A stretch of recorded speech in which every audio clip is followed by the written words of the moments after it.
እግዚአብሔር ቤት ፈርሶ መሰዊያው ተድበስብሶ የራስን ቤት ትሰራለህ ስለ ወንጌል አይገድ ባፈረሰው ቅጥር ማን ይቆማል ሁሉ ራሱን ድንጋይ ይክባል ባፈረሰው ቅጥር ማን ይቆማል ኤሎሄ ማን ይሻለናል እግዚአብሔር ቤት ትውልድ አስነሳ ስለ ቤት የሚሳሳ ግድ የሚለው የወንጌል ነገር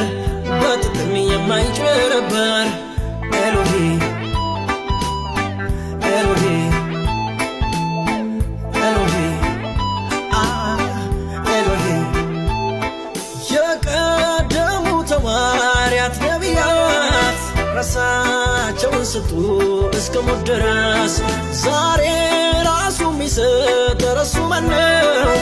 የወንጌሉ ቅናት ውስጡን የበላው እግዚአብሔር ሆይ ትውልድ አስነሳ ስለ ቤትህ የሚሳሳ ግድ የሚለው የወንጌል ነገር በጥቅም የማይጭበረበር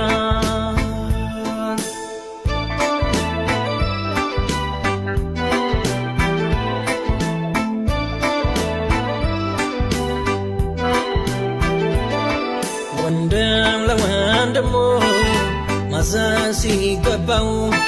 በአደባባይ ላይ ክስ ስንትለው ምንድነው እውነቱ ከተቀየረማ ከቀለለ ዋጋው ክርስትና